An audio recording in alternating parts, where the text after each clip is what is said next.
Who started out platinum and just kept a run like that? I can't think of anyone in hip hop.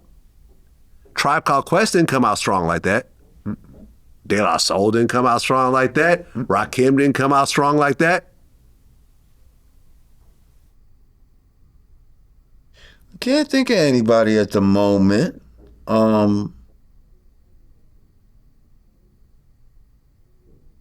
What did Nas' album first do?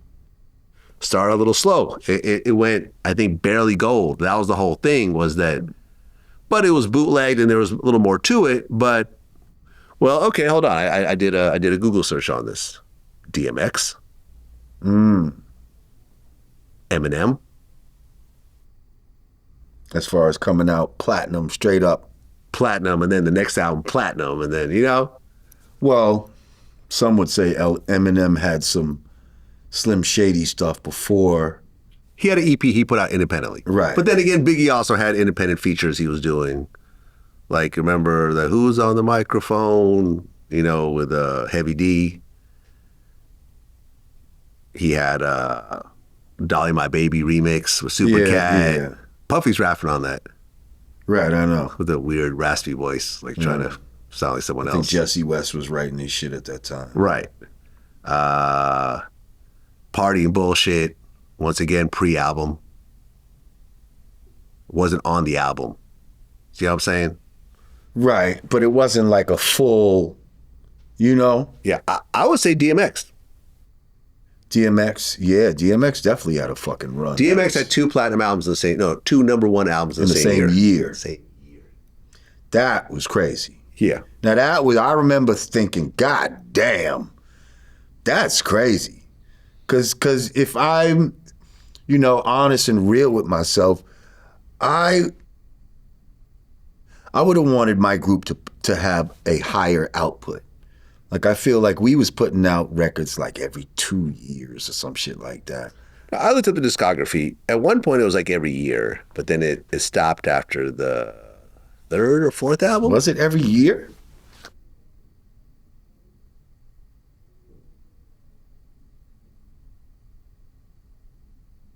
One for All was 1990. Well, okay. So, but then In God We Trust was 93, but then the breakup happened because Puba left. Well, the breakup happened right after One for All. Right. So then, but you guys had to regroup, I assume. Yeah, I guess. Figure, you know, it's not like a continuum. Okay, we're all going to go back to the studio. No, we're missing. At the time, was the biggest member of the group. Yeah, but it had been happening for a while. So yeah. So In God We Trust came out in 93. Right. You see, which interestingly was funny. I noticed this the other day. One for All was 130 on the U.S. chart.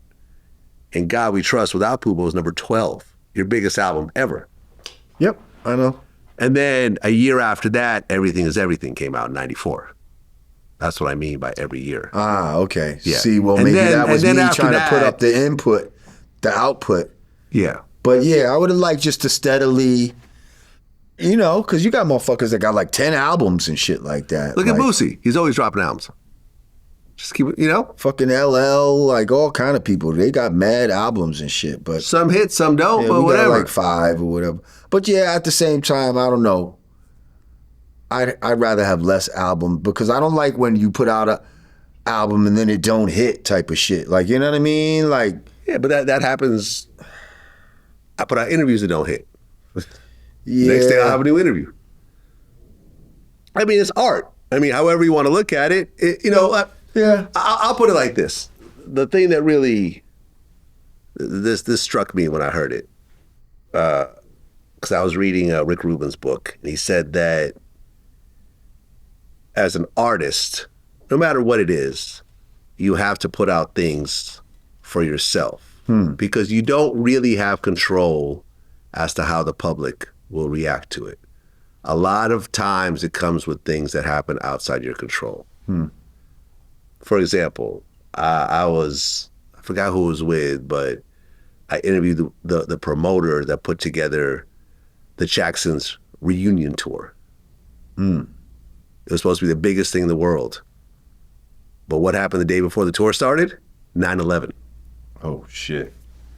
no one could give a shit about Right, a Jesus Jackson. coming back and doing a reunion tour with Allah. You know what I'm saying? Like, people were not on that time. People were not talking about concerts. People were not talking about having fun. The two biggest buildings in America just came They crashing actually down. try to make you feel guilty about having fun after Right. 9/11. No, they were it was like, especially "Can we New go York." back to playing baseball and all this type of shit?" Like, Yeah. No, it was a grim time. So things happen outside your control.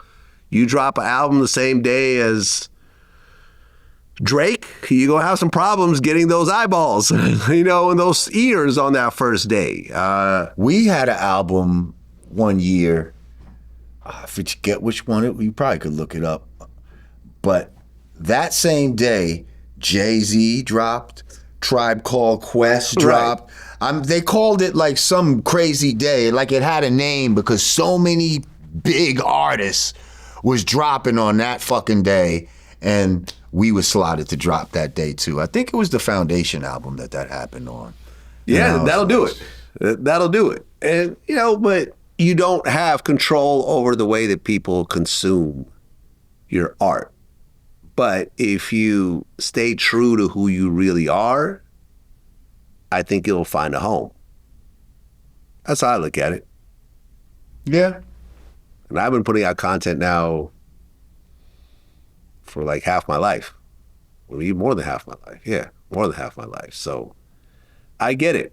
Certain things you put out and it goes crazy and you get all the accolades for it. Certain things you think are going to do great, they flop. The next day you get back in the lab, come up with something new. The thing is, always keep showing up. Keep showing up. You got to keep showing up because, what do they say? If you don't take the swing or if you don't take the shot, then you're never going to fucking make the, you know what I mean? You're never going to make the goal or whatever, to hit the home run, whatever the fucking case may be. And just the consistency of always showing up no matter what, even after, hard shit, you go through some shit, you still got to pick yourself up and show up.